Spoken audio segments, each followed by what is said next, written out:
La première, podcast. L'invité. Pierre Piccinini, bonsoir. Bonsoir. Pierre Piccinini, vous voilà devant nous, libre et visiblement en assez bonne santé, après 5 mois passés aux mains d'islamistes radicaux en Syrie. Alors vous allez dans un instant témoigner de cette expérience qu'on imagine assez traumatisante. Un mot d'abord de vos premières heures ici en Belgique, des retrouvailles intenses avec vos proches, soulagés de vous voir, j'imagine. Oui, et moi soulagé de les retrouver en bonne santé aussi, surtout mes parents qui ont un certain âge maintenant. J'ai appris après 2 mois de détention que les islamistes qui nous détenaient n'avaient donné aucun signe de vie à nos familles, ni à la mienne, ni à celle de mon ami Domenico Quirico, reporter à la Stampa, qui donc des familles qui devaient avoir vécu 2 mois d'angoisse atroce. Est-ce que vous avez été maltraité pendant ces 5 mois ? Quelles ont été vos conditions de détention ? À plusieurs reprises et des conditions, disons, différentes en fonction des groupes qui nous ont détenus, parce que nous n'avons pas toujours été dans les mains du même groupe, et à l'intérieur du groupe Al-Farouk, qui principalement nous a détenus, en fonction des individus qui nous tenaient. Certains moments, nous avons pu vivre véritablement à l'intérieur de la Katiba. La Katiba Abu Omar, qui nous a détenus dans Qousseir, nous a transférés brusquement à une Katiba de Jabhat al-Nosra. Nous avons vécu 1 semaine avec les combattants de Jabhat al-Nosra, qui ont une idéologie assez féroce vis-à-vis de l'Occident, mais qui, sur le plan humain, se sont comportés en parfait gentleman avec nous.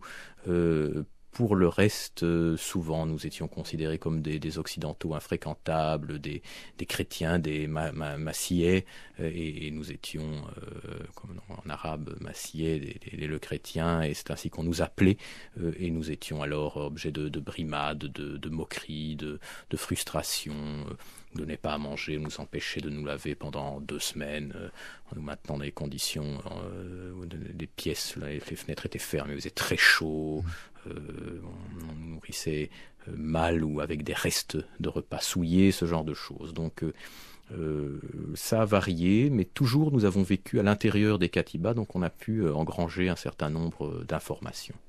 Pour revenir au début de votre périple, vous avez été enlevé juste après avoir passé la frontière libanaise et vous êtes tombé à un mauvais moment, au mauvais endroit, donc pendant le siège de Qousseir. Vous disiez que vous avez été enlevé d'abord par l'armée syrienne libre, donc les révolutionnaires officiels, on va dire. Pourquoi est-ce qu'ils vous ont enlevé ?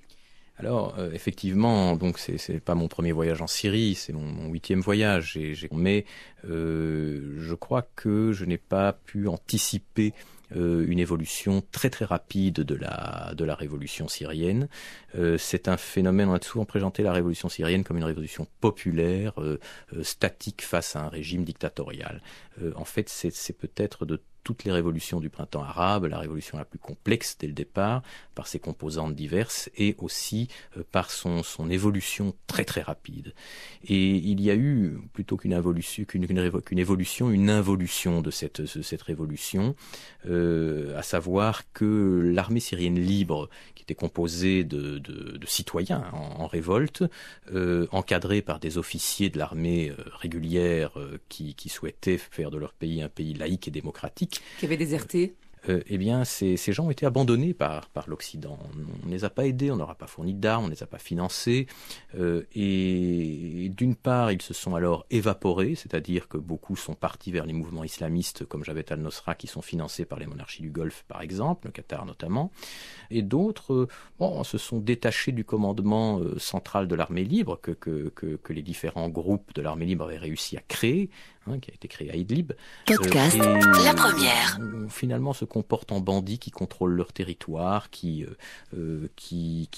taxent les commerçants et la population. Et donc ici, c'est une question d'argent, alors. Vous avez été kidnappé pour une rançon. Alors, je ne sais pas pourquoi on a été kidnappé, mais on a été kidnappé par donc des gens qui se revendiquent toujours de l'armée libre, qu'ils étaient au départ, mais qui se sont transformés en brigands. Qui se battent moins contre le régime que parfois contre d'autres groupes de l'armée libre pour contrôler tel quartier intéressant financièrement d'une ville ou l'autre.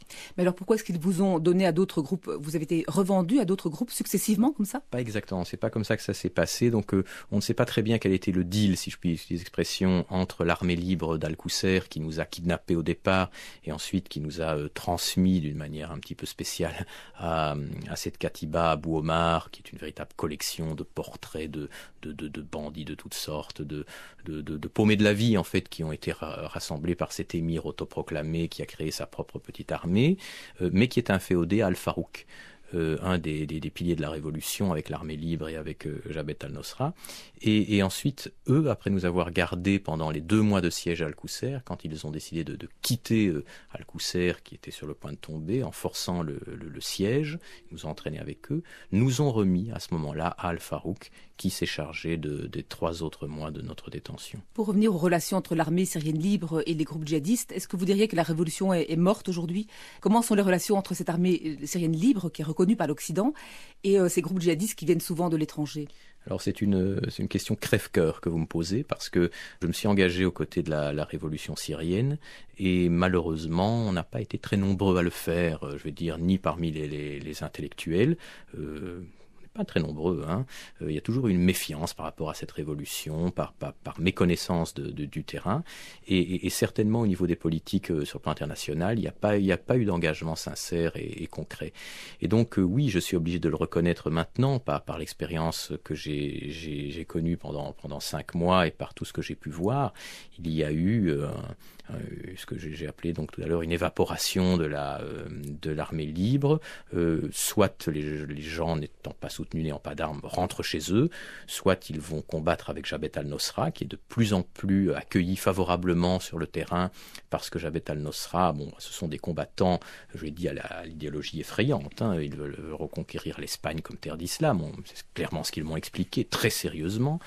Mais d'un autre côté, ce sont je les ai appelés dans mon 2e bouquin sur la Syrie, des nouveaux chevaliers, parce qu'ils se comportent en parfait gentleman vis-à-vis de la population. Ça a l'air de changer dans certaines villes, notamment à Alep. Il y a des manifestations de civils tous les vendredis contre ces combattants djihadistes qui contrôlent absolument tous les tribunaux, les écoles, etc. Et les civils syriens en ont marre de ces djihadistes. Ils ne veulent pas de l'instauration d'un califat dans leur pays. Voilà, le cas d'Alep est un peu particulier parce que se sont implantés dans la région des Afghans, donc ce ne sont pas des Syriens, progressivement, j'en avais déjà vu en novembre de 2012, et également, et j'en ai rencontré lors d'un de mes transferts dans ces 5 mois dans la région d'Alep, des combattants qui viennent d'Asie centrale et qui dominent une population syrienne qui évidemment n'aime pas se faire dominer par l'étranger, ça peut se comprendre. Mais de manière générale, ce sont des Syriens qui viennent de l'armée libre et qui intègrent ces katibas, qui reçoivent des fonds et des armes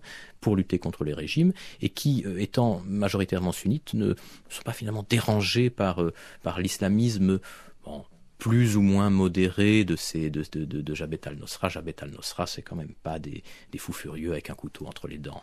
Vous étiez là au moment des frappes d'armes chimiques à Damas, le 21 août. Qu'est-ce que vous avez entendu? Est-ce que les rebelles en parlaient?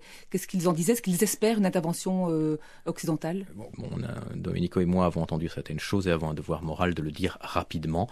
Nous avons les éléments sur une conversation entre des officiers supérieurs de l'armée libre d'Al-Farouk qui clairement nous permettent d'affirmer que ce n'est pas le régime de Bachar al-Assad qui a utilisé un gaz de combat, quel qu'il soit, qui a bien été utilisé, mais dans la banlieue damascène d'Al-Ghouta. Ce serait donc une fraction de l'opposition syrienne? Alors, pour le moment, par éthique vis-à-vis de mon ami et collègue Domenico, qui n'a pas encore le droit, selon la justice italienne, de révéler tout ce qu'il a vu. Il doit d'abord être entendu par la magistrature. Je ne peux pas aller plus loin, mais très rapidement, dès que ce problème technique sera réglé, la Stampa et un média belge publieront les détails de notre... Les rebelles disposent d'armes chimiques selon vous? Ça fait un certain temps qu'on sait, oui, que les rebelles ont des armes chimiques en petite quantité. On parle de gaz sarin, ce sont des armes qui ne sont pas très difficiles à se procurer en petite quantité qui peuvent faire de gros dégâts. Encore une question, est-ce que vous soutenez l'idée d'une intervention militaire occidentale? C'est une des questions majeures du moment. Alors, je l'aurais soutenu il y a quelques mois, mais on dit quelques mois avant mon internement par mon séquestration, mais actuellement, je pense que ça n'a plus de sens parce que soutenir qui à travers ces frappes, soutenir les islamistes radicaux, soutenir le banditisme déclaré de certaines katibas autonomes, l'armée libre n'existant quasiment plus, non. Je ne vois pas le sens de ces frappes. La Syrie est un pays qui a une frontière avec la Turquie, l'Irak, la Jordanie, le Liban, Israël, une façade maritime sur la Méditerranée. Et le but des mouvements islamistes qui sont en train de submerger la révolution, c'est d'en faire une base d'action pour aller beaucoup plus loin et très vite. Merci beaucoup.